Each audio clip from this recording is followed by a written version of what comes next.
Bem-vindos de volta ao canal Salomé Invest e hoje nós estamos recebendo um convidado mais do que especial, Alex Brunello. Alex Brunello, vou fazer uma pequena introdução do currículo dele. É advogado pelo Mackenzie, tem especialização em negociação pela Harvard, possui MBA em Marketing pela FGV, possui certificações pela ULV da Califórnia e FIA, USP, e gestão de projetos avançados em empreendedorismo e economias emergentes pela Harvard X. E atualmente ocupa o cargo de diretor titular adjunto no Comitê de Empreendedorismo da Fiesp. Se você ficou interessado, já se inscreva no canal, já clique no sininho, já deixe seu like. Alex, muito obrigado pelo convite, seja muito bem-vindo. Boa noite, Rodrigo, tudo bem?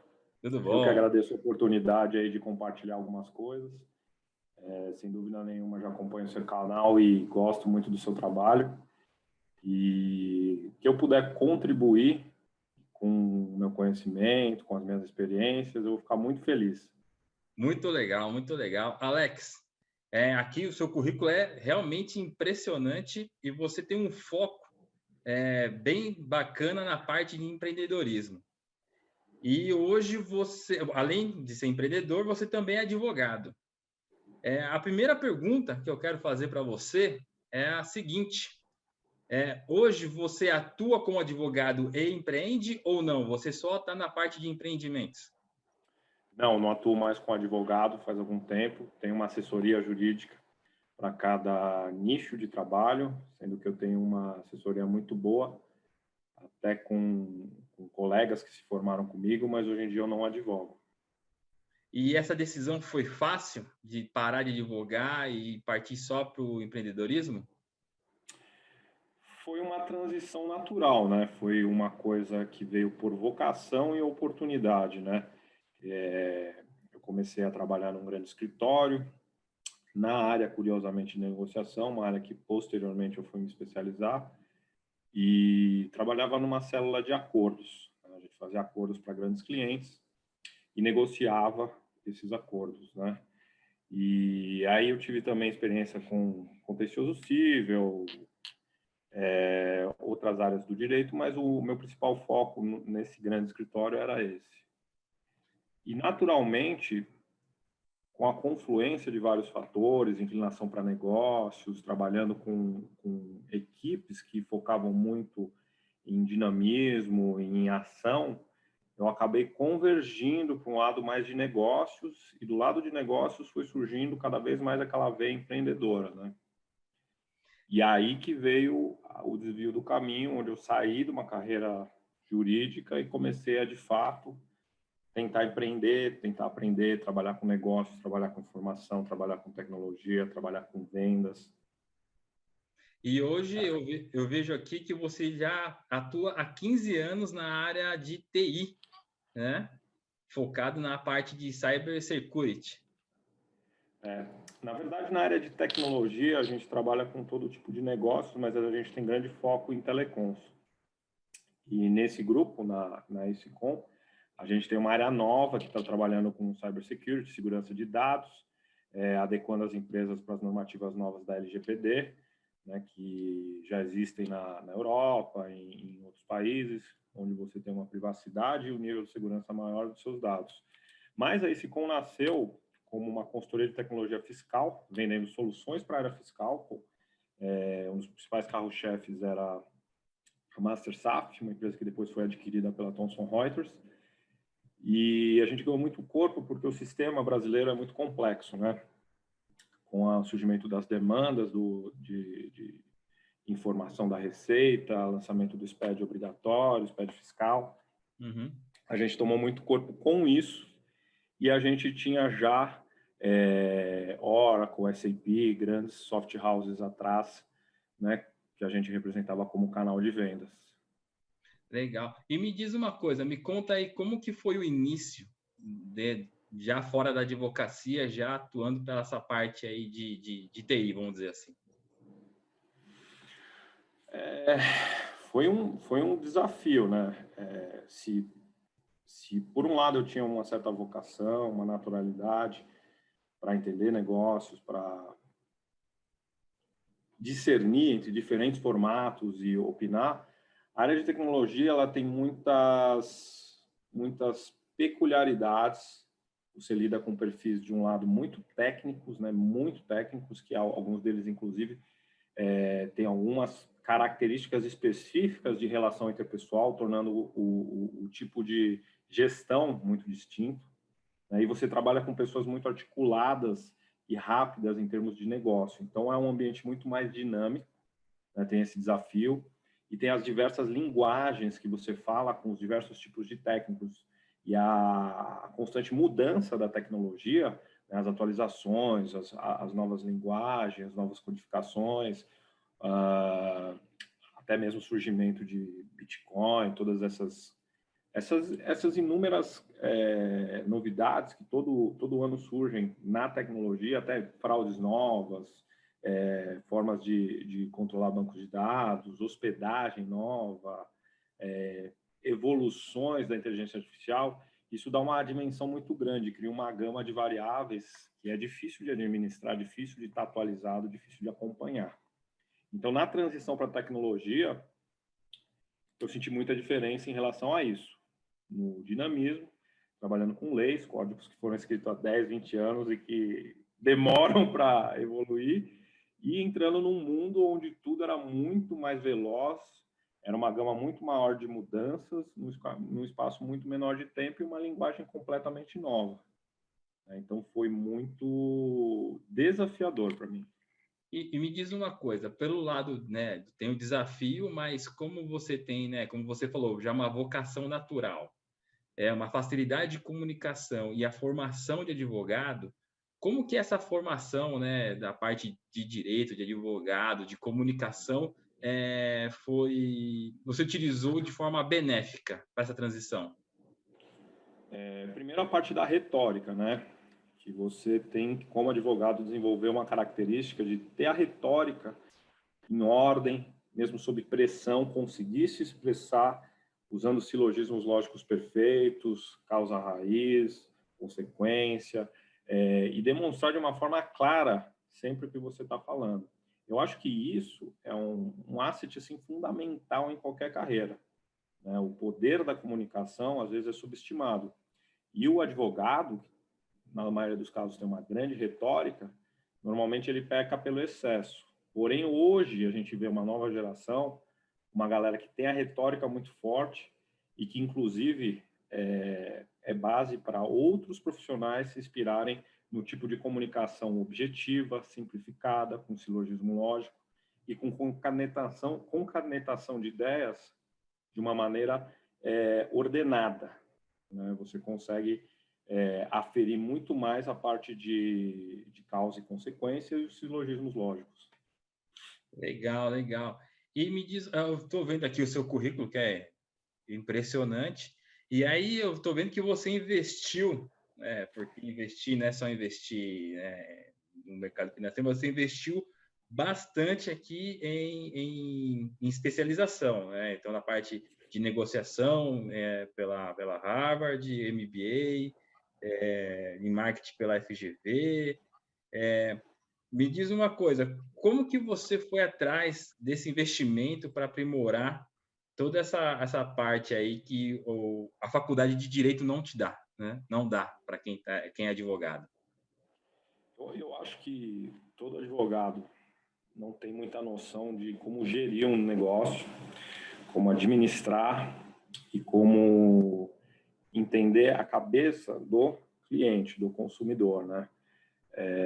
Eu acho que eu fui para os caminhos da negociação, porque já era um negócio que eu gosto muito de fazer, e foi um desdobramento de um curso que eu estava fazendo de marketing na FGV, para entender características de mercado, foi onde nasceu, inclusive, a ideia para eu ter uma agência, que eu tive por muitos anos, a Contra-Ataque, né?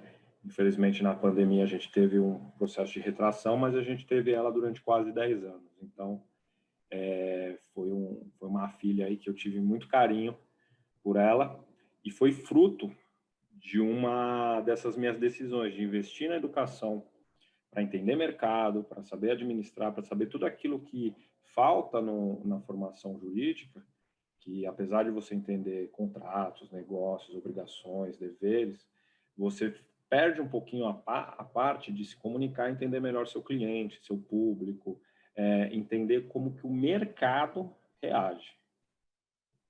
Bacana. E, bom, e você investiu pesado, pelo visto, tá? Estou vendo aqui que você investiu pesado. E me diz uma coisa, em que momento você percebeu que o negócio que você estava inserido, né, ele era de fato um investimento no qual você deveria colocar mais energia, mais tempo e mais dinheiro? Como assim, Digão? Você quer saber quando que eu percebi que ali ia ter o retorno? Porque a maioria das atividades, você entra ali para ganhar o seu dinheiro do dia a dia, para pagar suas contas, tudo mais, mas tem algumas coisas que a gente faz assim, que a gente pensa, pô, vale a pena eu investir pesado, porque agora não é mais um trabalho, eu estou empreendendo de fato, vou investir para crescer. É muito difícil essa sua pergunta, porque não tem um momento preciso, né? No meu caso, foi no momento em que estava tudo muito estável, quando eu entrei numa zona de conforto, com uma renda basicamente já estabilizada do meu primeiro empreendimento, né, que eu comecei a ter uma cabeça um pouco mais aberta para tomar mais risco e empreender. É como se eu saísse de uma carteira conservadora, uma carreira consolidada, de uma das carreiras clássicas da advocacia, e fosse para uma carteira um pouquinho mais diversificada, entender outros mercados, trabalhar com uma coisa mais dinâmica, trabalhar com fundos mais modernos. Eu fui para a tecnologia.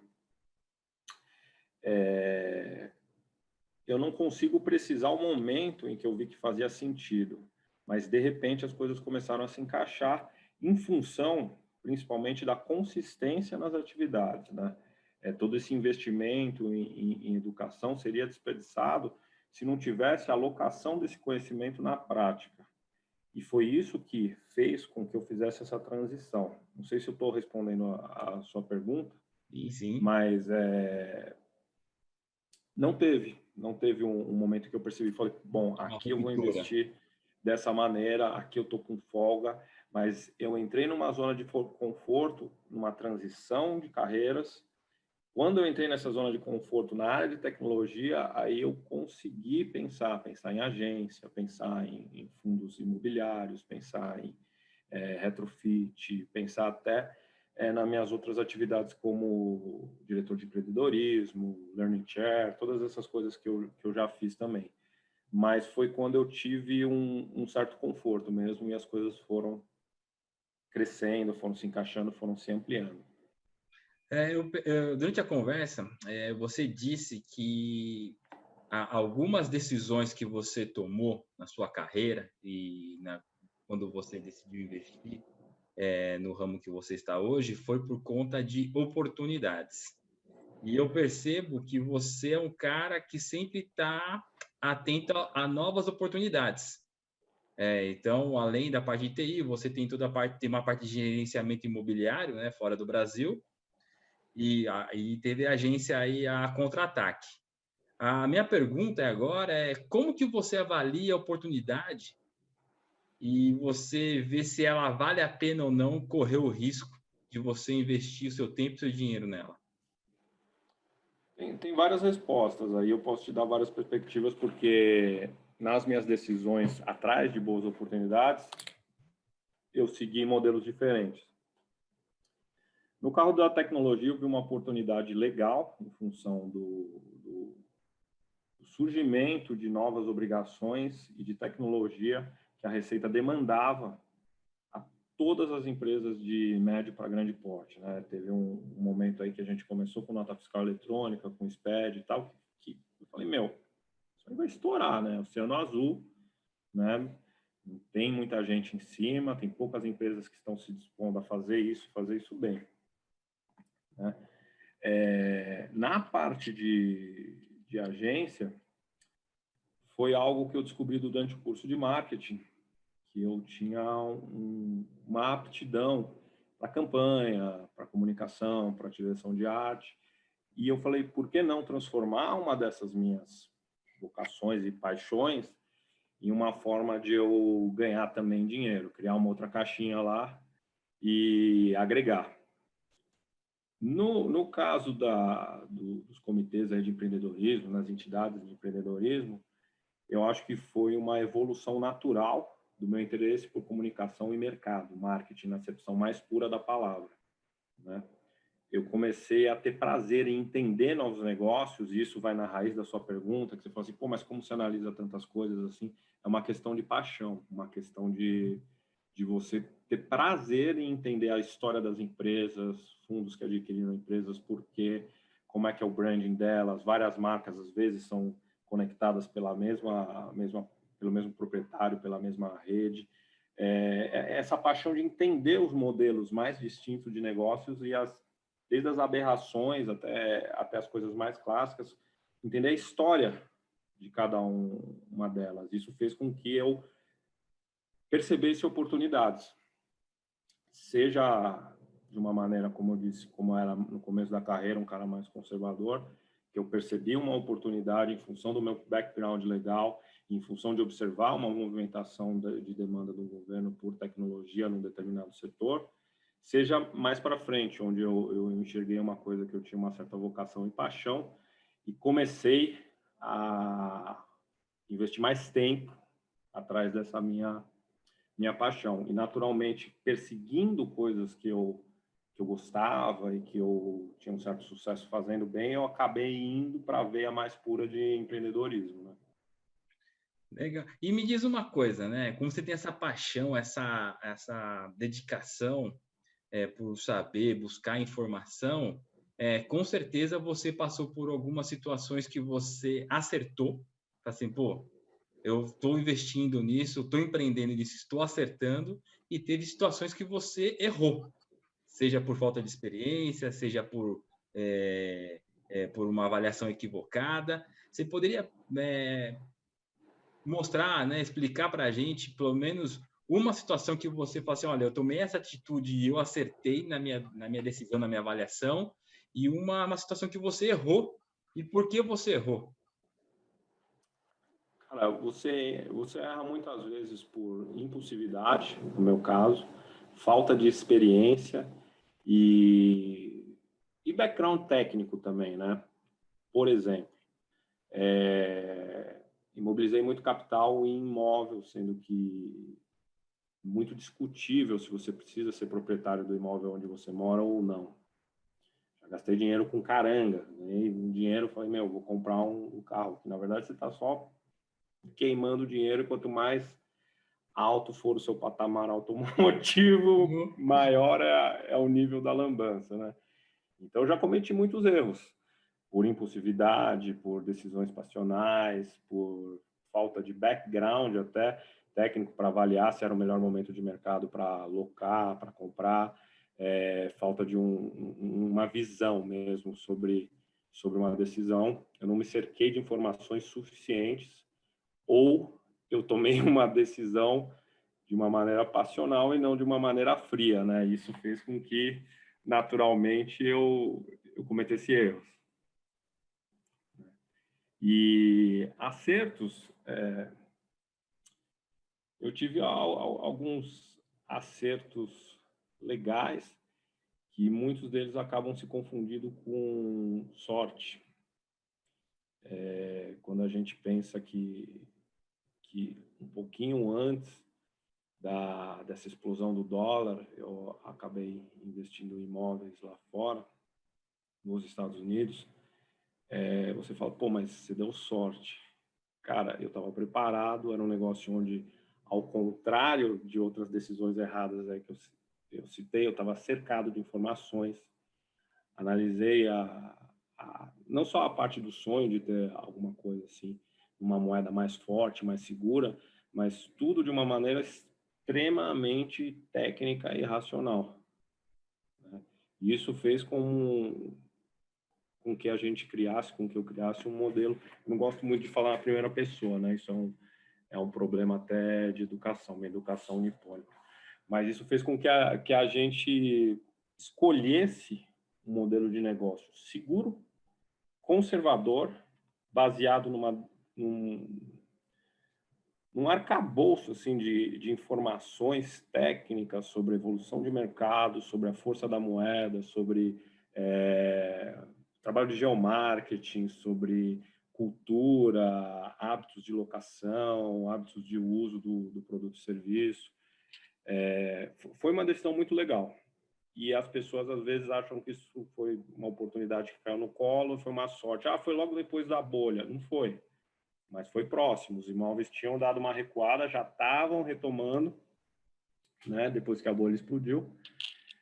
Mas foi preparo nesse caso, viu, bicho? Foi aquele lance que você tá lá na hora certa para tomar a decisão correta, porque você tem o background, todos esses investimentos aí em educação e o caramba, chegou uma hora que retornaram, né? Que, pô, agora eu tomei uma boa decisão e bora, né? E para cima. E deram muito resultado e estão dando, né? Um momento dificílimo de pandemia, dólar estourou quase 6, né? 2020 foi um ano difícil. Se não fosse isso, por exemplo, a gente não teria como, até mesmo na empresa de tecnologia, não teria tido tanto sucesso, né? A gente estava diversificado no mercado mais forte. E eu percebi que você sempre fala, né, na primeira pessoa do plural, a gente, nós. Você conta com uma equipe para fazer esse tipo de análise? Eu conto com muitos amigos nas entidades que eu trabalho. Eu conto com a família, né? Num dos nossos negócios, aliás, 2 dos nossos negócios, sou sócio dos meus pais. E minha mãe não é muito proeminente nos assuntos de negócio, mas o meu pai ele tem uma grande experiência. E a gente tem visões muito distintas, o que causa muitas brigas, mas obriga a gente a tomar decisões melhores, né? Então, eu acho que é um tipo de um casamento muito eficaz. E sim, eu acho que quando a gente se cerca de boas pessoas, de time, eu conto, por exemplo, com os empreendedores que eu trabalho ali na Fiesp, que são, acima de tudo, meus amigos. Esses grupos de empreendedores acho que são muito fundamentais hoje para a gente trocar experiências, ter novas visões e ter maior confluência de informação sobre negócios, né? O seu próprio canal é um nicho que agrega, é uma oportunidade das pessoas terem mais informação. Alex, empreender é fácil? Cara, é muito difícil, especialmente no universo, no mercado que a gente vive. Economias emergentes, de uma maneira geral, elas trazem muitas dificuldades, porque você não tem suporte, você não tem um arcabouço de recursos que o próprio Estado, o próprio mercado tem, mas, por outro lado, é um ambiente onde você tem sempre uma oportunidade latente de prestar um bom serviço, não tem um player muito forte, tem um vácuo institucional que o governo não preenche de um tipo de produto ou serviço, e você pode ver essas brechinhas e ir em pontos inexplorados, né? Mas eu acho que tem que tomar muito cuidado com quando você vai investir, quando você vai empreender com capital próprio, quando você vai encarar isso como um investimento conservador. O empreendedorismo não é um investimento conservador, é um investimento de risco. Eu acho que faz mais sentido, se você tem um hábito de poupar, você investir primeiro, criar uma carteirinha conservadora, deixar uma coisa mais ali Garantido, paradinha, e depois você tomar mais risco. Óbvio que, né, todo esse risco é mitigado aí se você for um cara muito digital, se você tiver como até testar isso no mercado, dependendo do setor que você estiver, usando rede social, usando um monte de coisa que a gente consegue ter feedback instantâneo.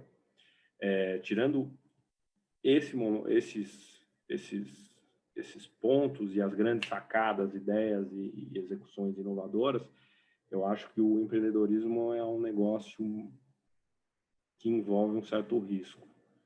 Você tem que ir preparado para investir nisso, porque se você não for preparado, vai quebrar, vai tomar pau, vai fechar a empresa, vai ter um probleminha de fluxo, né? Não é um investimento conservador, na minha opinião. Empreender. Qualquer um pode empreender? Qualquer um, qualquer um. Eu acho que é um mindset antes de ser um investimento. Se você tiver um mindset, você vende aí seu relógio usado no Mercado Livre, você está criando um empreendimento, né? O Gary Vee, aquele professor, fala, meu, começa, faz qualquer coisa, venda, faça acontecer. O Benchimol fala, meu, ninguém ajuda quem não se ajuda. Se você estiver pedindo ajuda para empurrar o carro, ninguém vai parar, mas se o pessoal vê você empurrando o carro, vai colar um monte de gente, vai te ajudar a empurrar também, né? Então, eu acredito que ter a iniciativa de fazer acontecer já é uma forma de empreender dentro da sua empresa. Você está aí numa multinacional, tem aquela verba insana, só que você está ali na zona de conforto. Cara, puxa um negócio de impacto, vai para cima. Tem um mindset, qualquer um pode empreender, qualquer um pode criar. A gente tem essa habilidade, né? Essa habilidade, inclusive, que é o que nos diferencia, o que torna a gente seres próximos assim ao potencial de criação do universo. Essa habilidade de criar novas realidades do nada, né? Pô, tô aqui parado, meu, de repente eu tive uma ideia, vou vender um brigadeiro ali. Você já tá empreendendo, bicho. Ah, tô no meu trampo aqui e vai ter um projeto, meu, vamos fazer um projeto diferente. Vamos criar uma cadeira nova que tem uma ergonomia X e que, cara, não importa que eu tô na fábrica de cadeira, revendendo cadeira, tô batendo meta e não sei o que. Vamos fazer algo que entregue mais valor para o consumidor, vamos fazer uma cadeira mais barata, mais durável, mais ergonômica, né? Essa atitude é uma coisa muito democrática, porque se você tiver atitude empreendedora, você pode empreender. Então, qualquer um pode empreender, né? Independente de investimento. Agora, se você for para o pau mesmo, botar a grana, aí você precisa estar um pouco mais construído, né? Um pouco mais preparado. Me diz uma coisa, o que leva o empreendedor, vamos falar do fracasso, aquele que fracassa, aquele que falha no seu empreendimento. O que diferencia aquele que persiste, mesmo após o fracasso, ele persiste em empreender, seja na mesma coisa ou em outra coisa diferente, daquele que desiste e volta para o mercado de trabalho, volta a ser empregado? Também é complexo essa daí. Especialmente no tipo de mercado que a gente tem no Brasil, as consequências de você quebrar extrapolam a personalidade jurídica, vão para a pessoa física, e você demora, dependendo da quantidade de grana que você aportou mesmo, você demora um tempo para ter fôlego para empreender. Trabalhista, é isso, aquilo. Então, tem esse fator que é muito forte no nosso mercado, né? Por outro lado, é aquilo que eu falei sobre as oportunidades e as latências de um mercado que tem tantos problemas. Onde tem problemas, existe uma necessidade de soluções. Onde tem dificuldades, existe uma necessidade de melhoria. Então, é difícil te dar uma resposta objetiva, porque são duas formas de ver a realidade de maneira distinta. E o empreendedor que vê a solução, que consegue com consistência construir ela, esse cara vai ter sucesso, né? Agora, o cara que vê a dificuldade e recua, Já era. fala, cara, aqui não tem saída, aqui não tem... E não tem nada errado com isso, né? Não tem nada errado com isso. Às vezes o cara precisa e produz, é muito mais criativo dentro de uma empresa, entregando valor, entregando a melhor cadeira do planeta Terra. E demais, né? Mas é uma questão também de autoconhecimento. Você saber quem você é, como que você encara a realidade, se você tem a faca no dente para criar cadeiras ou se você tem a pegada para criar empresas, se você é um líder de pessoas ou se você é um grande líder técnico e criativo. Tem algumas variáveis para te dar essa resposta, então eu não consigo também te dar um sim ou não, uma resposta binária. Mas já foi... Não, mas... embora a pergunta seja meio binária, mas a resposta foi extremamente esclarecedora. Muito legal, muito bacana. E vamos lá. Se você pudesse voltar 15 anos, que conselho você daria a si mesmo? Compre dólar, Magalu, né? Já ia... Pô, sei, cara. Eu acho que, tirando essas obviedades, eu acho que o principal que eu me daria é para eu ter consistência e disciplina pessoal desde quando eu era um pouco mais novo, né? Que eu acho que esse é um dos principais segredos para o sucesso. Tem muita gente talentosa por aí. A gente está na era do conhecimento, todo mundo recebe todo tipo de informação, abre o pai Google. Cara, você pode fazer uma bomba, você pode descobrir como faz um business plan, você pode descobrir como é que você cozinha um leitão a pururuca, tá tudo aí, né? Agora, a disciplina, desde a parte que você acorda, de que você vai dormir no horário correto, que você se alimenta, você está com a saúde em dia, você toma boas decisões, você tem uma disciplina de trabalho organizado, você tem uma disciplina econômica de poupar, você tem uma projeção consistente de fluxos para você entender como é que funciona a sazonalidade do seu negócio. Eu acho que se eu voltasse, eu ia falar muito sobre disciplina e consistência, né? Consistência nas atitudes, e eu ia falar para mim mesmo que consistência derrota talento em 9 de cada 10 vezes, seja no esporte, seja na vida dos negócios, seja na vida pessoal. Eu acho que consistência é a chave. E é um conselho que eu daria para mim mesmo no passado, né? Pô, não tô com esse Bacana, carro não? aqui, Alex, eu compro também. Né? Show de bola. Bom, e agora olhando para o futuro, qual que é a sua expectativa para o ano de 2021, já que 2020 foi um ano bem complicado e bem atípico? Em que aspecto? Num aspecto econômico, mercado, Aspecto negócios? de negócios. Eu acho que vai haver uma grande retomada. A vacina daqui a 2, 3 meses vai abrir muita perspectiva, mas a gente vem muito traumatizado, sem fluxo, sem capital. A gente está aí, não sei se você já percebeu, numa pequena crise já de alimentos, tudo superfaturado, está rolando uma bolinha. Você gasta muito mais para consumir muito menos, o custo de vida, não só no Brasil está extremo, mas em todo o mundo tem cada vez mais os protagonistas têm perdido o poder de compra. Eu acho que o acesso a capital está um pouco mais limitado, né, para você financiar seu sonho, para você ir atrás de um fundo. Eu acho que a própria bolsa que está batendo aí recorde vai dar uma retraída, porque vai baixar um pouco essa euforia. E eu acho que vai ser acho que vai existir uma tendência mais conservadoras nos negócios, não no sentido de diversidade, de novidades, de inovação. Eu acho que isso vai vir cada vez mais forte, né? Mas eu acho que os investimentos em negócio vão ser muito mais embasados em informação. A era do PowerPoint já acabou, faz tempo, né? O Wake assassinou ela, mas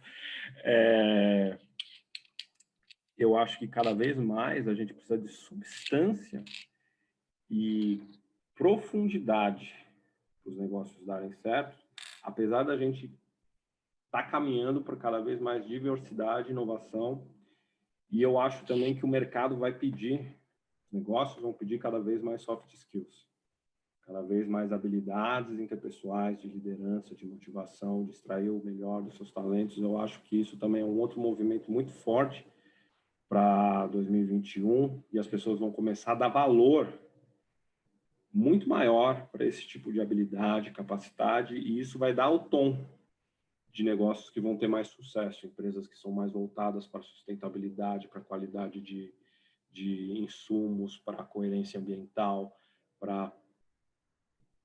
Acho que a palavra-chave é propósito, né? Eu acho que a gente está entrando num momento onde tudo precisa ter um propósito. Quando eu falo de profundidade, eu acho que os negócios têm que ter um propósito. O seu canal tem um propósito, que é passar a educação financeira, que é compartilhar conhecimento. Não é um propósito financeiro, mas é um propósito muito nobre que cria um universo de negócios para você, né? Então, eu acho que a tendência, e você está na tendência, é a gente, em 2021, vir surrado de 2020, cansado, pouco dinheiro, pouco fundo, pouco recurso, mas com muita perspectiva de que o que faz a diferença nos negócios é o propósito. Muito foco nisso. Muito foco em inovar, diversificar, mas principalmente diversificar com um propósito, com uma finalidade maior do que a financeira. Então, eu posso entender que, assim, 2020 foi um ano que espancou a gente. 2021 vai ser a seleção natural. Então, só vai chegar em 2022 quem tiver propósito, foco, tiver dedicado de fato ao empreendimento que tiver iniciado, dedicado. É isso? Quase perfeito. Eu acho que todo mundo que toma uma surra, né, a hora que se levanta mais forte, né, porque está experiente, limpou sangue com as costas da mão e vai ser muito mais difícil derrubar esse cara. Então, se o cara chegou em 2021 em pé, bicho, ele vai chegar em 2022 tranquilo. Agora, a curva de ascensão e de sucesso dele vai ser definida, na minha humilde opinião, quanto mais propósito ele entregar, quanto mais valor, quanto mais ele agregar, quanto mais ele tiver impacto na sociedade, no mercado, no universo que ele visa, impacto positivo, obviamente, né? Claro, com certeza. Mas, às vezes, né, nunca se sabe. Mas sim, 99% do que você disse, mas eu acho que quem já chegou já é forte. Quem já aguentou essa surra, quem já... E mesmo alguns que caíram, viu? Eu acho que teve muita gente que quebrou aí, que vai voltar com a faca no dente, só que vai estar atento. Vai estar atento, por que aquele cara ali sobreviveu? Por que a empresa X está despontando? E eles vão chegar a essas conclusões, na minha opinião, novamente, de que é necessário ter um propósito. Bacana, Alex. Olha, nosso bate-papo foi simplesmente sensacional. Cara, foi muito bom conversar com você. E eu já deixo o convite para a gente ter um feedback no segundo semestre, para a gente ver aí como que tá essa luta. Legal, vamos fazer um match de agenda, a gente com certeza acha uma brechinha e bate um papo, ver como que a gente evoluiu. E estou disponível aí para qualquer outra questão, qualquer dúvida de negócio, qualquer necessidade que você tenha. Agradeço bastante a oportunidade, achei muito legal aí poder compartilhar um pouco da minha visão. Legal, eu que agradeço. Pessoal, mais uma entrevista que chega ao fim. Se você gostou, compartilhe com seus amigos, deixe o seu like, se inscreva no canal, já ativa o sininho e até a próxima. Muito obrigado.